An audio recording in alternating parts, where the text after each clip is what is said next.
commence cette troisième édition avec donc la présentation de ce webinaire. Donc, comme d'habitude, c'est un événement pour partir à la rencontre de témoignages infirmiers, infirmiers et infirmières d'ailleurs. On aura aussi des cadres qui interviendront et qui vous présenteront les services et les horaires, etc. Donc, vous pourrez également apprendre à connaître notre GH et nos hôpitaux, toutes les spécialités, parce que je sais qu'il y a pas mal d'IDE qui se connectent de plusieurs régions en France, donc pas forcément de l'Île-de-France. Donc voilà, vous avez des questions sur la vie aussi à Paris, sur les logements, etc. Donc c'est le moyen de découvrir tout ça. Et ensuite, on aura aussi l'occasion d'échanger sur tout ce qui est contrat, tout ce qui est intégration, horaire, et enfin, voir tous nos postes disponibles. Donc, moi, je me présente, je suis Célia Brondeau, je suis chargée de recrutement pour le groupe hospitalier Paris Centre. Et donc, c'est moi qui vais présenter forcément le webinaire aujourd'hui. Et donc, une petite présentation un petit peu de notre GH, de tous les hôpitaux qui composent notre groupe hospitalier. Donc, Broca la Collégiale, Cochin Port-Royal, Corentin-Selton, Georges Pompidou, Hôtel-Dieu, Necker Enfants Malades et Vaugirard. Donc, tous les hôpitaux sont quasiment tous concentrés à Paris. Donc, à part le Corentin-Selton, c'est ce qu'on voit bien sur l'image. Donc, une petite présentation de notre GH. On a des équipes pluridisciplinaires et bien sûr hyper spécialisées. Nos techniques passent sont médicales, chirurgicales et obstétricales. On offre aussi, on a une très large offre de formation. Et enfin, une prise en charge médicale d'excellence avec des outils et des plateaux techniques de pointe. Donc voilà, là, c'était quelques chiffres à rappeler. Donc, un budget, par exemple, 1,5 milliard d'euros. On a 2700 médecins. Voilà, c'est un très gros GH et on a de nombreuses choses à vous proposer. Donc, aujourd'hui, ce qu'on va présenter, c'est les 3 services suivants. On en a déjà parlé. Donc, la gastroentérologie avec l'hôpital Cochin, la clinique des maladies du développement et la pédiatrie avec l'hôpital Necker. Et enfin, on fera un focus un peu sur le métier d'IBOD et le bloc opératoire, donc avec des infirmières et des IDE. On commence tout de suite avec la clinique des maladies du développement et l'hôpital Necker. Donc, Virginie, je vous laisse vous présenter, nous présenter un peu votre parcours et comment vous en êtes arrivé là et ce que vous appréciez du coup dans votre service et dans votre quotidien. Très bien. Bonjour à tous et à toutes. Donc moi, c'est Virginie Lestrade. Je suis infirmière puéricultrice depuis maintenant 16 ans. Je travaille à l'hôpital Necker depuis 16 ans. C'était mon premier poste. J'avais fait un stage. Ça m'a plu. J'y suis restée. Donc mon service, c'est un service qui est de la pédiatrie spécialisée, puisqu'on a de la neurologie pédiatrique, nous avons de l'endocrinodiabétologie pédiatrique, nous avons des maladies métaboliques et également quelques livres de l'exploration du sommeil. Donc, ça peut paraître bizarre d'avoir autant de spécialités dans le même service, mais en fait, c'est un avantage, puisqu'elles sont liées, tout simplement. On peut avoir un enfant qui vient pour suspicion de maladie neurologique, et en fin de compte, on va découvrir une maladie métabolique, ou vice-versa. Donc, c'est un plus parce que tous les médecins sont dans le même service et on gagne du temps sur la prise en charge et sur le traitement. Donc, pour les enfants, c'est un bénéfice impressionnant.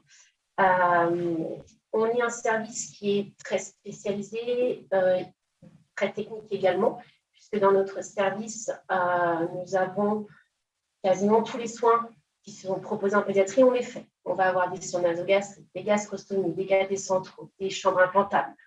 On va faire des poses de cathlon, des bilans sang tous les jours.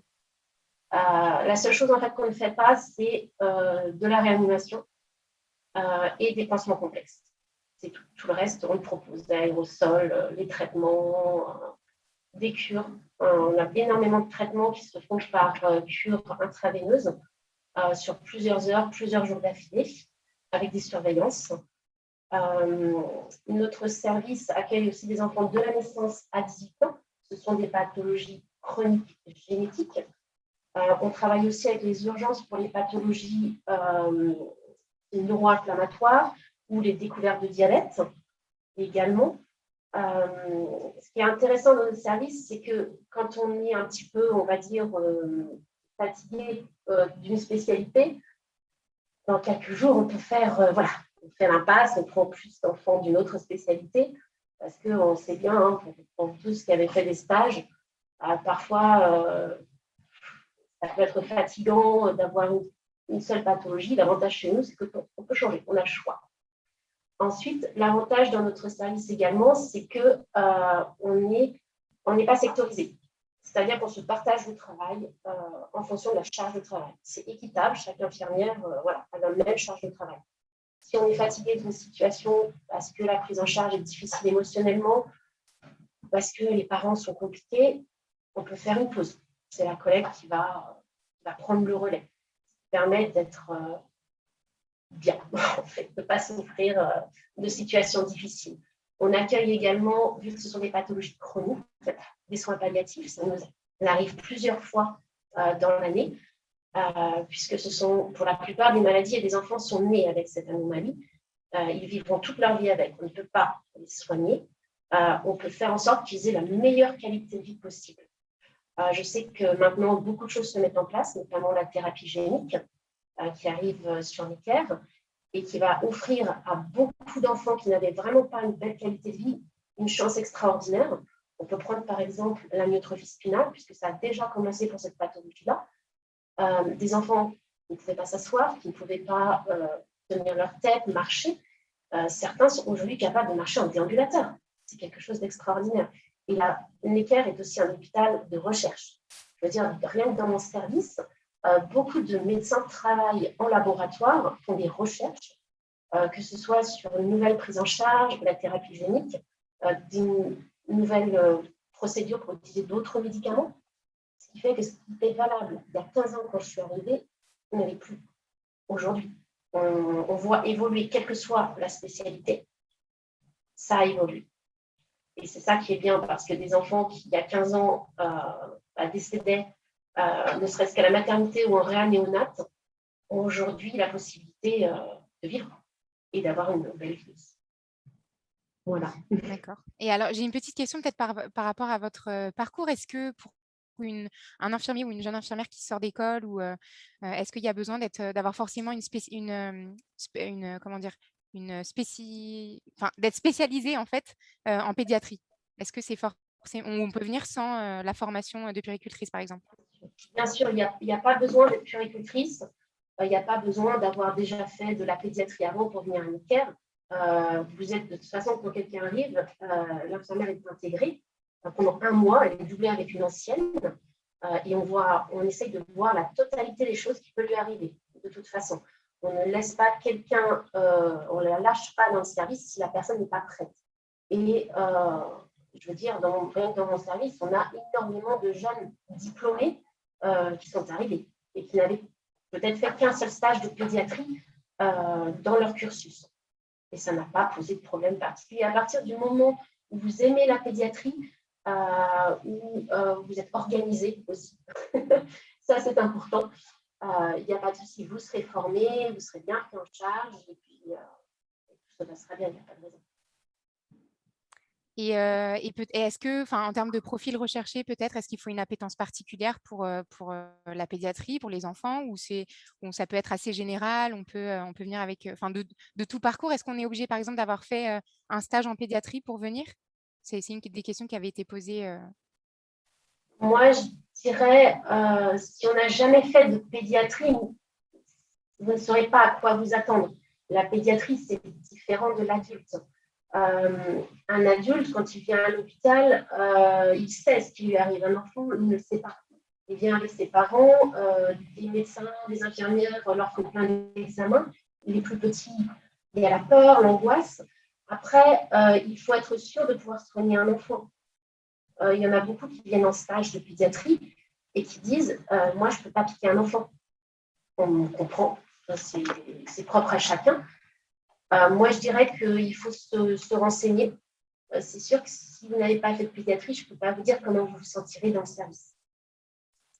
Bah, d'ailleurs, peut-être que quelqu'un pourra enfin, expliquer un peu mieux, mais il me semble qu'on fait des portes ouvertes par exemple, des journées d'observation dans le service. Donc, ça, vous pouvez vous rapprocher de nous. Donc, il y aura l'adresse de recrutement et l'adresse de contact sera présente à la fin, mais ça peut être une éventualité, en tout cas, si la pédiatrie vous intéresse, peut-être d'assister à une journée. Alors, vous ne participerez pas forcément aux soins, mais voilà, pour voir établir un contact, voir comment ça se passe avec les enfants, et cetera. Alors on l'a pas forcément précisé à l'oral, mais donc les patients qui sont dans ce service, il me semble que c'est de quelques jours jusqu'à leurs 18 ans. Virginie, si vous pouvez peut-être, Oui, tout à fait. ouais? Oui. D'accord. Donc voilà, donc c'est peut-être, une possibilité, voilà, soit d'effectuer un stage, soit de participer aux portes ouvertes du service. D'accord. Bah, Virginie, merci beaucoup et peut-être plus en termes, d'organisation, du coup, voilà, c'est ce qui est affiché, en termes d'horaire, comment ça se passe en termes de dans votre quotidien? Alors, ce sont des horaires en 7h30 avec un week-end sur deux, une intégration sur un mois avec une infirmière senior qui va former nouvellement recrutée. Il n'y a effectivement pas de profil type recherché pour le service. C'est surtout la passion de celle qui va postuler pour les enfants et pour les soins et les soins innovants qui va être apparent dans son intégration. Et bien sûr, être opérationnel vis-à-vis de l'enfant malade, parce que comme le disait Virginie, il faut savoir perfuser en cas de besoin, faire des bilans, parce que nous avons des bilans limités et sur les enfants, que ce soit pour les diabètes ou les maladies métaboliques. Donc il faut être proactif en matière de gestes, notamment de savoir perfuser, de savoir poser une mission, parce que c'est vital pour ces patients-là. Et il y a des évaluations hebdomadaires qui sont faites avec des données typiques du service pour bien comprendre notamment les pathologies des premiers mois. Mais pour les pathologies, on ne demande pas une infirmière qui vient dans le secteur parce que certaines pathologies, les pathologies ne sont pas connues ou apprises à l'école. Donc, les données cours, plus ou moins mentionnées dans le poste de soins par les différents médecins et professeurs du service, que ce soit sur les molécules en particulier et les nouvelles molécules pharmaceutiques qui demandent des expériences paramédicales et infirmières très spécifiques. Et comme le disait très bien Virginie sur les thérapies innovantes, comme ce sont des molécules qui ne sont pas encore forcément l'AMM, il y a des injections, notamment que vous apprenez à l'école, des injections directes à l'enfant avec des virus qui sont stress, donc il y a une vigilance attendue de la part des infirmières quand c'est une surveillance paramédicale qui est très importante. Il y a après une appétence quand la validation des compétences sont réalisées par l'encadrement et l'infirmière tutrice. Et nous pouvons faire passer l'infirmière après 9 mois de nuit avec Je me permets de vous couper une toute petite seconde. On a un participant qui a dit qu'on ne vous entendait pas super bien. Peut-être vous enlevez votre masque, peut-être ce sera mieux. Je disais qu'il y avait des compétences spécifiques que nous coachons auprès de l'enfant, des cours mensuels et qui continuent bien sûr dans les postes de soins tous les mois. Nous avons des grilles de compétences et d'adaptation justement aux compétences précises pour l'infirmière.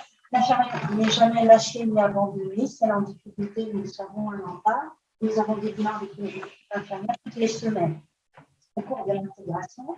Et ce renforcement de compétences, nous l'accompagnons sur plusieurs mois parce qu'on sait que ce soit des infirmières seniors qui postulent, des infirmières juniors nouvellement diplômées, il y a un suivi, un accompagnement dans les compétences qui sont réalisées dans le service, sans difficulté. L'avantage de notre service, c'est qu'il va vous former. Vous serez capable d'aller où vous voulez, ensuite dans d'autres hôpitaux ou dans d'autres services pédiatriques. Vous aurez appris tous les soins de base nécessaires à la pédiatrie. Vous ne serez jamais lâché. Vous n'aurez pas l'impression d'être seulement face aux enfants ou aux pathologies. L'avantage aussi, c'est qu'on est pluridisciplinaire. On travaille avec des diététiciennes, des psychologues, des kinés, des psychomotes. C'est vraiment une prise en charge globale de l'enfant. Et ça, c'est vraiment intéressant. On se reflète aussi de ce qui à l'extérieur, une fois l'enfant rentré.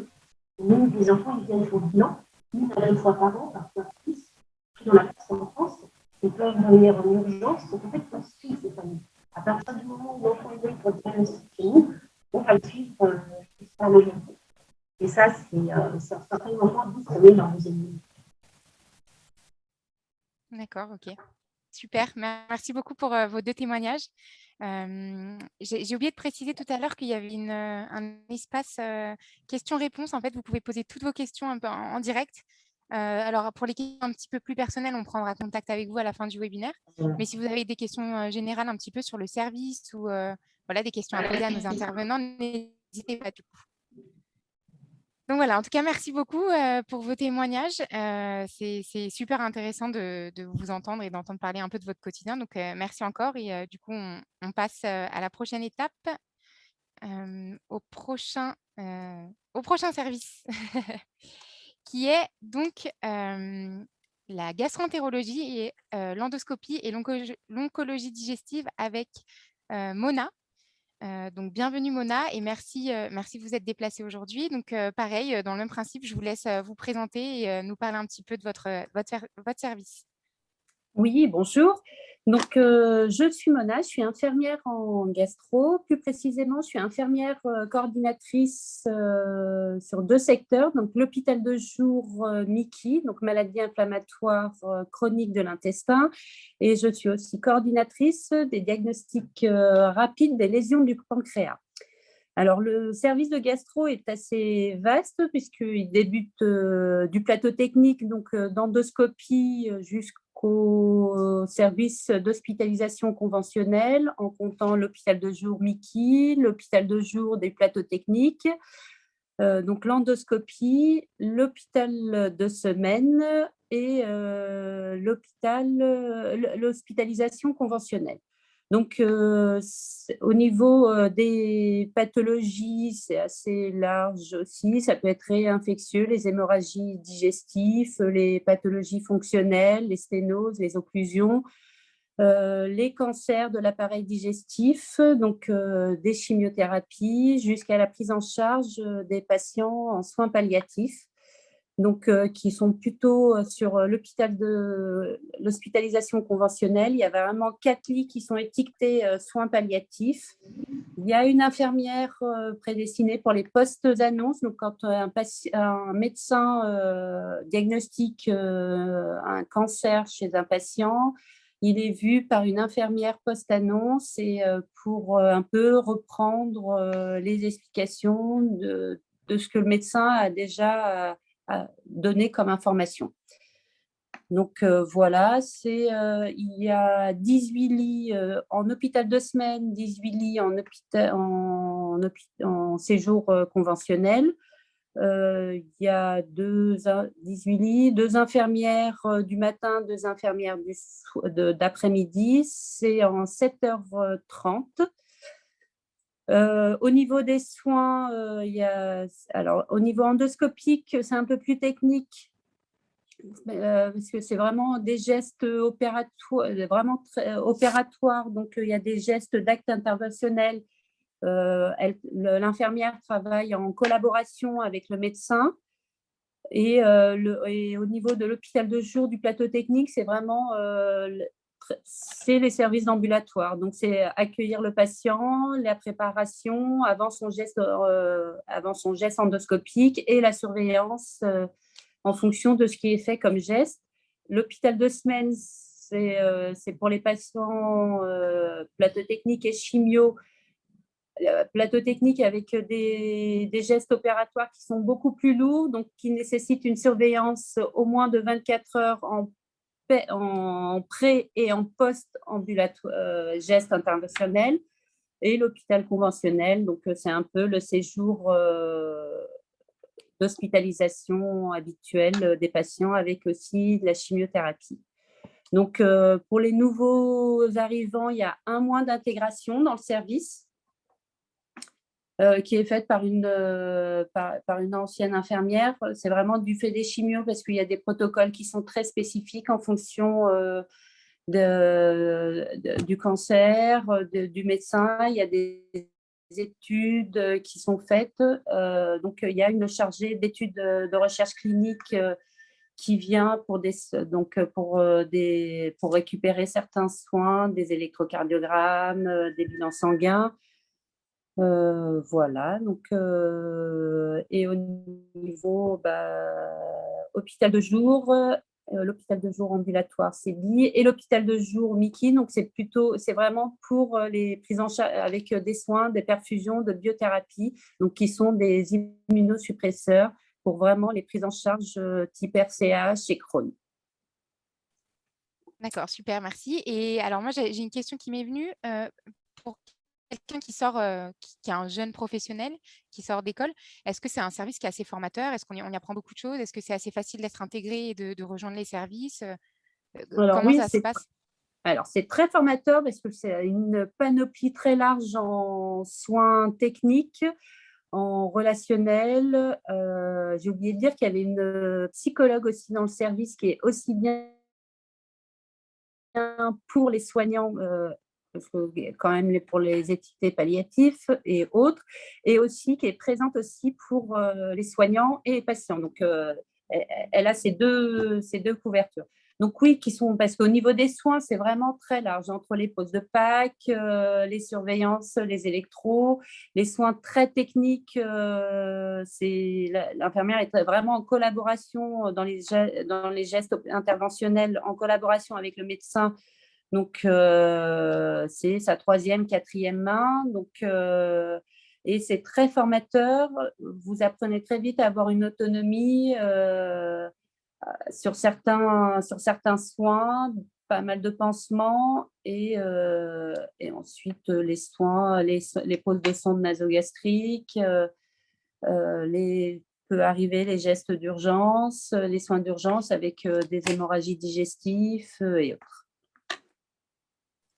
D'accord. Et du coup, donc, si je résume bien, ça ne se résume pas à tous les préjugés qu'on entend un petit peu sur le service. Donc, c'est assez technique. Oui.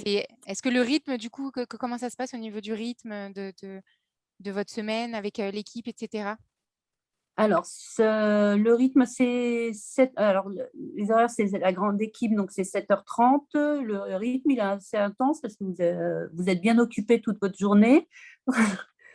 C'est un week-end sur 2. Alors, pour l'hospitalisation conventionnelle, l'hôpital de semaine, l'hôpital de jour, c'est du lundi au vendredi. Pour l'endoscopie également, c'est du lundi au vendredi avec des astreintes les week-ends, donc qui sont payées en heures supplémentaires. Donc, c'est un week-end sur 5, un week-end sur 6. Et c'est sur la base du volontariat. D'accord, ok. Ok, très intéressant. Super. D'accord. Donc, pareil, hein, si vous avez des questions, n'hésitez pas à couper les présentations et à poser vos questions sur le chat, même pour parler peut-être de plus en général du service ou de l'organisation à l'hôpital, etc. De toute façon, on a un espace à la fin où on pourra répondre aux questions un peu plus, tout ce que vous avez posé quand vous vous êtes inscrit. Donc, il y a un intervenant de la direction des soins et de la direction des ressources humaines également qui pourront répondre à toutes les questions concernant les contrats, etc. Là, on se concentre plutôt sur l'aspect technique, le quotidien, etc. Donc voilà, en tout cas, merci beaucoup Mona pour ce témoignage. C'est toujours très intéressant encore une fois, hein, d'entendre vraiment des professionnels vraiment parler de leur quotidien. Donc, vous restez disponible pour répondre aux questions des étudiants à la fin. Il y a toujours cette adresse de recrutement sur laquelle vous pouvez participer. Et donc voilà. Merci encore. Alors, on passe à la prochaine étape. Donc, on en a parlé, c'est les e-bods. Là, c'est un focus métier. Là, on a une équipe de choc avec nous. On a une e-bod et 2 cadres. Donc, Noémie, Karen et Coralie. Donc, bonjour, merci de nous avoir rejoints. Bonjour. Peut-être en quelques mots, une petite présentation chacune de votre parcours et de qui vous êtes. D'accord, bonjour, je suis Karen Crulot, je suis actuellement la cadre supérieure du bloc opératoire. Donc, j'ai un parcours, j'ai été IDE. À la sortie de mon diplôme d'infirmière, j'ai intégré le bloc directement. C'est un projet professionnel. Et puis, je me suis spécialisée au bout de 4 ans, l'école d'IBOD, puis l'école des cadres, et puis actuellement, cadre supérieure de l'ensemble des blocs opératoires. Coralie, Noémie ? Bonjour, moi c'est Coralie. Je suis actuellement au cadre du bloc B1 de la HEJP, spécialisée en orthopédie. Mon parcours à sortie d'école d'infirmière, j'ai fait que des secteurs un peu spécialisés, urgence, réa, salle de réveil. J'ai exercé pendant plusieurs années en tant qu'IBOD en orthopédie, rachis. Et puis j'ai pris le poste de faisant fonction maintenant il y a 1 an et demi. De mon secteur. Donc, je suis très fière de vous présenter aujourd'hui. Voilà. Et donc, moi, j'ai un parcours peut-être un petit peu plus atypique. Ouais, voilà, tu fais noter, je vois. Donc, je suis une ancienne militaire donc, dans la Marine nationale. J'ai fait mon école d'infirmière dans l'armée. Ensuite, je suis allée au bloc opératoire du Val-de-Grâce, car c'est vraiment ce que je voulais faire depuis le début, le bloc opératoire. Donc, j'ai fait du bloc pluridisciplinaire pendant 5 ans, donc un petit peu toutes les spécialités, toutes les chirurgies. Ensuite, je suis partie de l'armée. Je suis allée donc à l'hôpital européen Georges Pompidou. Et peu de temps après mon arrivée, je suis allée à l'école d'IBOD. Et donc voilà, et donc tout ça, ça fait à peu près 20 ans que ça dure. Donc ça fait 20 ans que je fais du bloc opératoire. Voilà, que je suis infirmière faisant fonction, puis IBOD. IBOD depuis 11 ans, 11-12 ans. Voilà. Ok, Et top. Alors, voilà, c'était juste une petite présentation. Donc, peut-être, je vous laisse parler des 3 blocs du coup, de l'HEGP. Donc, l'hôpital européen Georges Pompidou, je ne sais pas si on a oui. précisé. Alors, je vais laisser Je vais vous présenter l'ensemble des spécialités. Donc, on a 3 blocs opératoires répartis sur 3 étages. Au bloc premier étage, on fait de la chirurgie digestive, gynécologique, plastique et reconstructrice. Et puis, la chirurgie orthopédique et rachis. Au bloc 2, c'est la chirurgie ambulatoire. Vous retrouvez l'ensemble des spécialités de cet hôpital, hormis la chirurgie cardiaque, bien sûr, qui n'est pas éligible à l'ambulatoire. Et puis, au 3e étage, on retrouve la chirurgie cardiaque, vasculaire, thoracique, ORL, urologique et la robotique. Nous avons la chance d'avoir 2 robots Da Vinci qui sont, eux, pluridisciplinaires. Voilà pour les spécialités. Juste après, en fait, voilà, je voulais faire, on en a déjà parlé, Noémie, mais peut-être faire un petit rappel en fait de ce qu'est une IBOD. Donc là, on a la slide, mais peut-être voilà, en parler, expliquer un petit peu la différence entre les 3 rôles principaux et comprendre un petit peu ce qui se passe dans un bloc. Oui. Donc effectivement, donc une IBOD ou une infirmière faisant fonction d'IBOD a 3 grands rôles. Donc le rôle de circulante, le rôle d'instrumentiste et le rôle d'aide opératoire. Donc la circulante, en fait, j'aime bien dire que c'est celle qui fait le lien entre le non stérile et le stérile. C'est-à-dire qu'elle va donner tout le matériel nécessaire au chirurgien avant, puis pendant l'intervention, puis à la fin de l'intervention également. Donc, voilà en ce qui concerne le rôle de la circulante. Bon, également, elle prépare l'intervention. Donc, il y a des préparations spécifiques pour chaque chirurgie.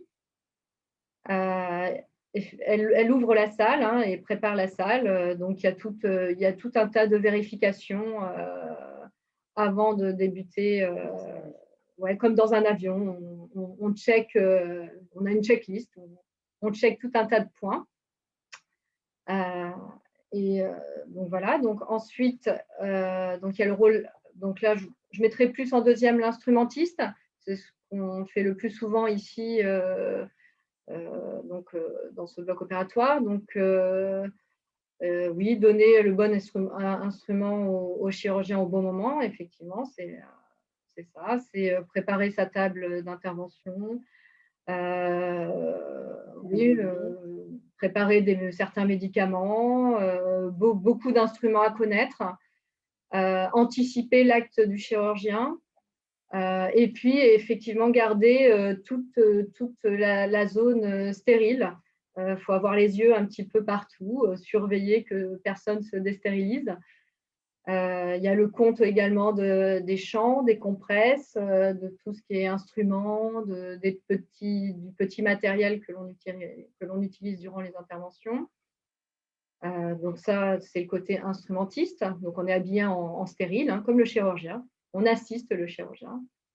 Et donc le troisième rôle, celui d'aide opératoire. C'est effectivement celui où la penseuse fait l'aide à l'hémostase, à l'aspiration, à la suture, à l'exposition. Ouais. On accompagne, en fait, c'est surtout quand il n'y a pas beaucoup de mains sur le champ opératoire, on aide vraiment le chirurgien. Typiquement, oui, voilà, pour écarter. Voilà, donc je vous ai cité les différents rôles. Oui, le métier d'e-bod quelque part est très intéressant car on peut faire différentes choses. On n'a pas juste un poste, c'est pas tout le temps la même chose. Il y a une journée, on peut faire être circulante, instrumentiste. On peut être également hors salle pour préparer les interventions. Voilà, c'est assez varié. Donc, on fait différentes spécialités, différentes chirurgies. Donc là, au bloc premier étage, comme vous disait Karen, on fait de la chirurgie digestive, avec qui concerne plutôt les cancers colorectals, la chirurgie de l'obésité avec les bypass. On fait de la gynécologie, donc également axé au niveau cancérologie. Surtout, on est beaucoup porté sur les cancers de l'ovaire. Et la robotique également, mais qui se fait plutôt au troisième étage en ce qui concerne la gynécologie. Et donc, l'orthopédie également. Il faut savoir qu'on est sectorisé. On est sectorisé dit secteur mou, donc dit gynécologie plastique.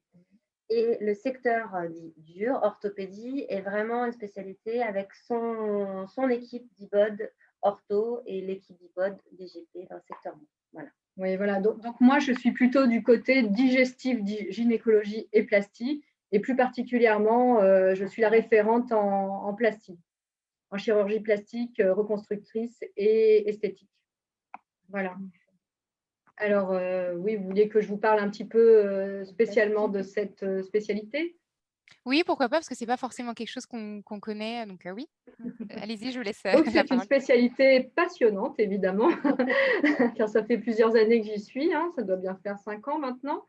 Nous travaillons avec le professeur Lantieri, qui est à l'origine de la première greffe du visage au monde. Nous sommes surtout spécialisés dans les lambeaux. On est plus axé sur la reconstruction que sur l'esthétique, bien qu'on en fasse quand même de l'esthétique. Donc, on fait beaucoup de reconstruction du sein avec une intervention que l'on pratique quasiment tous les jours. C'est le DIEP. Alors, l'intervention du DIEP consiste en la reconstruction d'un sein avec un lambeau libre qui se situe au niveau du ventre. On va prendre une partie du ventre pour reconstruire le sein. Donc, c'est assez magique. On n'aura pas besoin par la suite de prothèses avec tous les… Ça, c'est quand on a une mastectomie oui. après cancer. Ouais, après une mastectomie cancer, ou parfois on fait aussi la mastectomie, puis la reconstruction immédiate. Donc, ce sont des grosses chirurgies qui prennent plusieurs heures, donc avec différentes étapes. Donc, c'est effectivement, comme je vous dis, tout ce qui est la chirurgie plastique, etc., c'est passionnant parce qu'on voit vraiment ce que l'on fait, ce qui n'est pas le cas dans toutes les chirurgies. Et oui, le bénéfice, enfin bon, c'est de la reconstruction, donc c'est quand même une étape positive pour la patiente ou le patient, hein, parce qu'on fait d'autres lambeaux, des lambeaux suite à des pertes de surface après des accidents de voiture. Oui, parfois, on peut intervenir avec les orthos. On fait beaucoup de chirurgie orthoplastique pour les patients polytraumatisés avec des grandes pertes de substances, donc avec des reconstructions des membres, reconstruction des tissus mous avec les muscles et des greffes de peau. Donc, on s'associe assez régulièrement avec la plastie pour travailler ensemble sur les reconstructions des patients polytraumatisés. Ouais, voilà. Puis la plastie également intervient avec le digestif suite à une perte de poids chez les patients qui ont eu une chirurgie de l'obésité, comme les bypass. Donc, ces patientes-là qui ont perdu énormément de poids, on appelle ça, ces patients, des tabliers. Donc, on enlève la partie de surplus de peau qui pend, si vous voulez, au niveau du ventre, au niveau des bras, au niveau des cuisses. Donc, ça s'appelle le body lift. Donc, ça, c'est un autre type de chirurgie que l'on pratique. Je peux vous citer à peu près, on fait donc des dièbes, des papes, ça c'est un autre type de reconstruction. C'est aussi un lambeau libre que l'on prend au niveau de la cuisse pour reconstruire le sein ou ailleurs. Je parle du sein parce que c'est ce qu'on fait pas beaucoup, mais on peut reconstruire d'autres zones du corps. On fait donc des mastectomies, des reconstructions mammaires par lambeau dorsal. On peut poser des prothèses également, des prothèses mammaires pour des plasties mammaires d'augmentation. On fait des plasties mammaires de réduction également. On fait des lipofillings, c'est-à-dire qu'on récupère de la graisse et qu'on la réinjecte dans le corps du patient pour gonfler certaines zones suite à des accidents ou suite à une chirurgie du sein, suite à plein de choses en fait, mais ça peut être très varié. Donc des plasties abdominales, qu'est-ce qu'on peut faire? Donc des greffes de peau. On est aussi axé sur la maladie qui s'appelle la neurofibromatose, les neurofibromes. Alors ça, ce sont des cancers, pas des cancers, c'est des tumeurs, mais non cancéreuses. Je ne sais pas si vous connaissez Elephant Man. C'est un peu ce genre de tumeur qu'on enlève. Ça peut être très impressionnant, mais voilà, c'est assez utile. Voilà. Qu'est-ce qu'on fait? Et puis également, donc on est sur divers projets en plastie, les greffes de face toujours et les greffes de membres de bras. Voilà. Donc là, on est en attente on va prochainement faire des greffes de bras. Voilà. Ok, très bien, c'est super intéressant. Et peut-être plus en termes de... du coup, pareil, c'est ce que je disais sur les autres secteurs, en termes d'horaire, comment ça se passe, en termes de roulement, en termes de... Je pense que ça intéresse pas mal aussi. Alors, comment ça fonctionne, comment l'équipe fonctionne.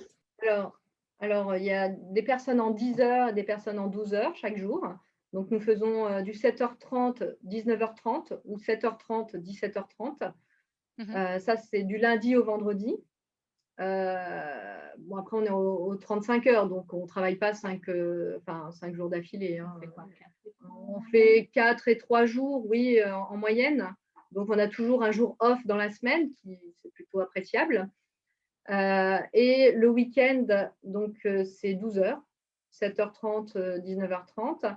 Et donc, il y a également des gens qui travaillent la nuit. Et là, c'est 19h30, 7h30, les horaires. C'est 12 heures de nuit. Ok. Voilà. Et les week-ends, c'est tous les combien? Après, ça dépend du roulement, etc. Mais tous les 2 mois. C'est un week-end tous les 2 mois. Ah oui, d'accord. 2 week-ends, mais ça ne revient pas très souvent. Selon aussi, il y a des personnes qui préfèrent faire des week-ends, d'autres non. Donc, on s'arrange. En fonction des préférences, du coup. D'accord. C'est ça. Juste pour info, j'ai plein de documents en fait qui expliquent un petit peu donc tous les blocs, etc. Donc ils seront disponibles. On pourra vous les envoyer à votre demande sur les e-bods à l'HEGP, sur les différents blocs dont on a parlé, etc. Donc il y a pas mal de choses dedans. Donc n'hésitez pas si le métier d'e-bod vous intéresse. Et moi, alors j'ai une dernière petite question. Comment on peut postuler dans votre service? Est-ce qu'on a besoin d'avoir une formation d'e-bod à la base? Ou non, on peut venir en tant qu'IDE qui sort d'école découvrir le métier d'e-bod.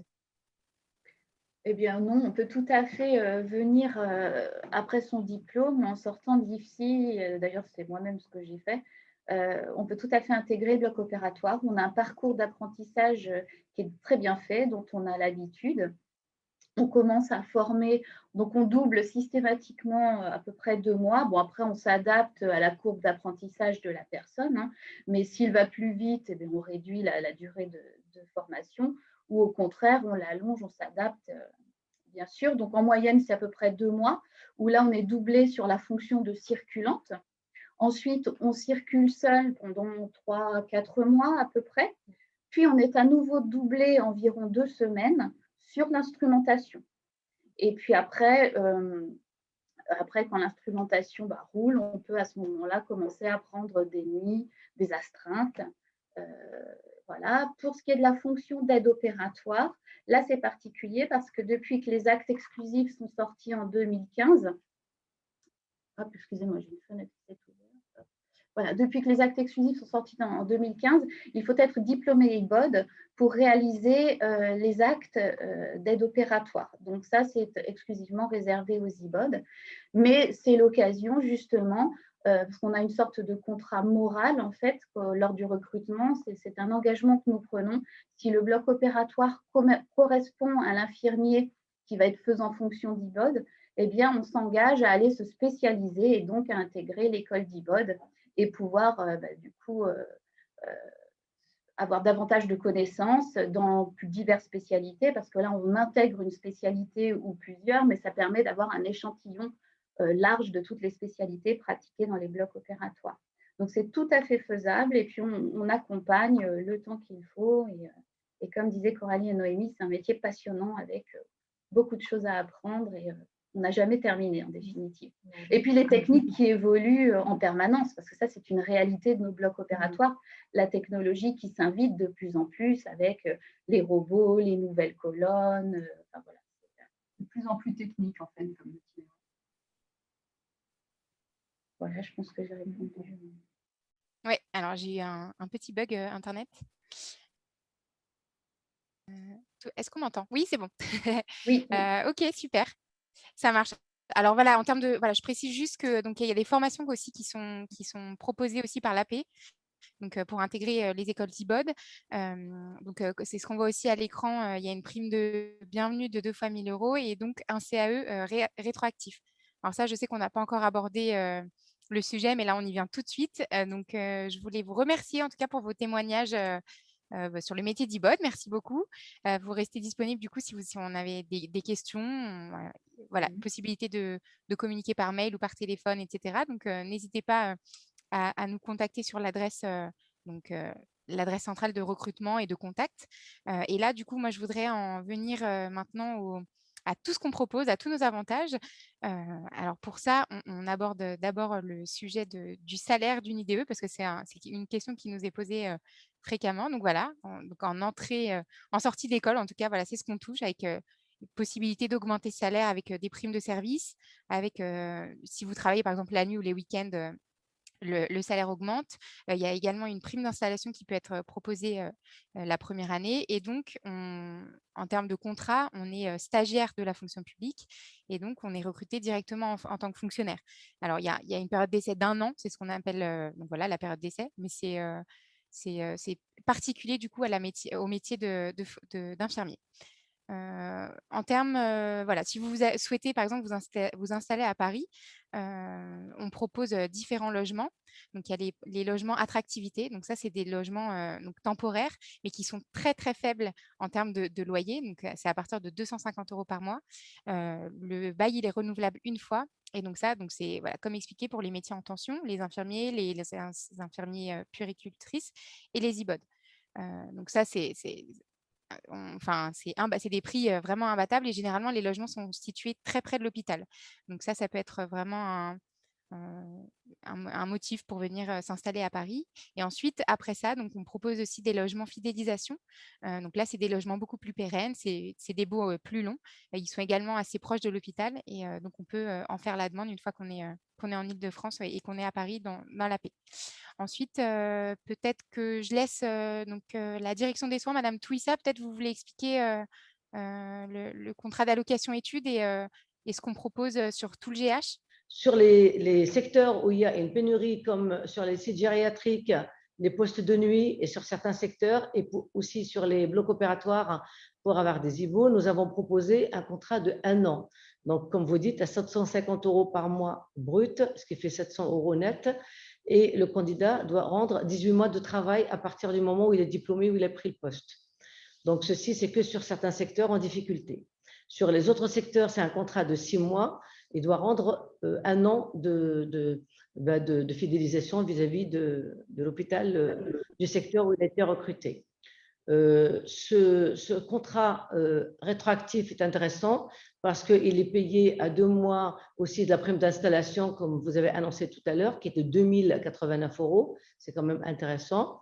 Plus les primes que vous proposez pour les personnes qui prennent des postes au bloc. Je trouve que c'est assez alléchant pour les gens qui viennent de province et qui ont quand même qui ont besoin d'argent pour s'installer. Puis d'autres étudiants aussi qui peuvent avoir besoin d'argent. Donc, ce contrat location-études est intéressant. Pourquoi?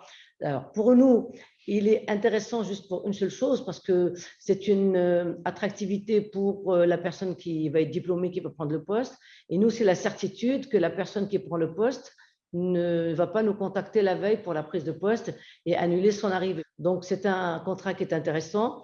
Il est signé pas pour un service, mais pour un hôpital, parce que si toutefois, cette personne, elle fait un stage pré-pro, et on a anticipé déjà sur le contrat allocation-études, parce que ça nous est arrivé ces derniers temps, la personne ne correspondait pas au profil attendu par l'encadrement du secteur qu'elle a choisi.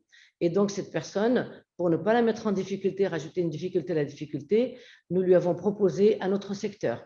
Elle était même gagnante parce que le service où elle devait être affectée dans un premier temps, c'était un contrat de 6 mois et dans l'autre service, c'était un contrat de 1 an. Donc, on l'a proposé à un autre service. Son entretien s'est bien passé. Elle a pris son poste là, le 4 septembre et on lui a rajouté 6 mois avec rétroactivité. Donc, elle n'est pas partie perdante, mais plutôt gagnante à ce niveau-là. Bon, là, depuis qu'elle a pris le poste, ça fait quand même une dizaine de jours, ça se passe très bien. Donc, en fait, le contrat location-études, c'est quand même un plus pour la personne qui sort de l'école et qui a besoin de gagner un peu d'argent. D'accord. OK. Merci pour ces Et donc, précisions. Si vous avez des questions, on reste vraiment dispo pour, en tout cas, chaque cas particulier. N'hésitez pas à nous contacter sur l'adresse de recrutement. Donc, recrutement aphpcentre @aphp.fr. Donc voilà, pour le CAE, c'est vraiment un avantage, hein, vraiment pour les étudiants qui veulent être rémunérés pendant leurs études. Je passe, comme c'est bientôt la fin, je passe aux autres avantages.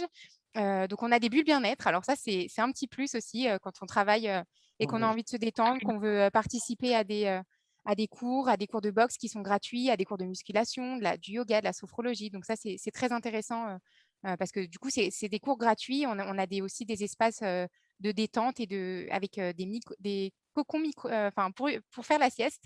Donc ça aussi, c'est pas mal. Ensuite, voilà. Alors ça, c'est tout ce qu'on propose en fait dans notre GH. Donc, la crèche hospitalière, on n'en a pas parlé aujourd'hui, mais c'est un avantage pour les jeunes parents. La crèche est sur le site, donc les horaires sont très larges. Donc ça, c'est un atout. On a la possibilité forcément de formation et d'évolution. Donc, quelqu'un qui rentre, par exemple, en tant qu'IDE peut devenir cadre et ensuite cadre sup. Donc ça, c'est conséquent. On a des possibilités aussi de places de parking. En fonction de là où vous habitez, vous pouvez venir vous stationner sur l'hôpital en question. Après, d'autres choses, on a la médiathèque, on a des baby-foot dans certains services, on a des food trucks qui sont organisés régulièrement sur les sites. La GOSPAP, qui est le comité d'entreprise, donc avec des réductions tarifaires sur le cinéma, sur plein de choses maintenant que c'est possible de refaire tout ça. Et enfin, on a une plateforme aussi aux petits soins qui permet d'avoir également des réductions chez nos partenaires. Donc, plein de choses qui s'offrent dans un package vraiment assez intéressant. Et donc, ça, on en a parlé. Alors, c'est vraiment quelque chose qu'on essaye de mettre en place sur tous les services qu'on évoque au fur et à mesure de tous les webinaires. Donc, il y a la possibilité de demander des journées portes ouvertes, comme on l'a dit, sans forcément participer aux soins, mais vraiment pour découvrir le service, si ça peut être quelque chose qui vous intéresse. On peut demander aussi des stages, parce que ça, on sait que dans tous les IFSI, il n'y a pas forcément la possibilité de tel ou tel service. Donc, demandez-nous pour les stages. Et donc, enfin, on fournit vraiment un service un peu individualisé et on essaie vraiment de répondre à toutes vos questions. Donc, n'hésitez pas à nous contacter toujours sur l'adresse. Voilà, on est vraiment ouvert. On essaie de vous guider dans votre parcours, dans toutes les questions. On reçoit des questions régulièrement sur les stages, les CAE, etc. Donc, on essaie d'y répondre et d'être très réactif. Donc voilà, donc merci à tous les participants d'être intervenus aujourd'hui. On a tellement de sujets à aborder, on a tellement de services à vous présenter qu'en 1 heure, voilà, on essaie d'être pertinent et de vous proposer des choses assez intéressantes. En tout cas, merci beaucoup d'avoir été là, de nous avoir suivis. N'hésitez pas à nous faire parvenir vos commentaires, etc., sur la façon dont c'est organisé, sur ce qui a été abordé. Donc pour cela, en fait, je vous joins un questionnaire de satisfaction sur le webinaire et sur le format qu'on propose. Vraiment, on est ouvert. Hein. Moi, on écoute. Il y a toute une équipe derrière on écoute tout ce que vous avez à nous dire. Et en tout cas, voilà, merci encore à toutes celles qui ont participé aujourd'hui. Merci de votre temps. Je sais que ce n'est pas forcément facile de se libérer, etc. Donc, merci. Et en tout cas, bon courage à tous pour la suite. Donc, merci d'avoir participé à ce webinaire. Et du coup, je vous donne rendez-vous sur la prochaine édition qui sera prochainement. Merci beaucoup à tous.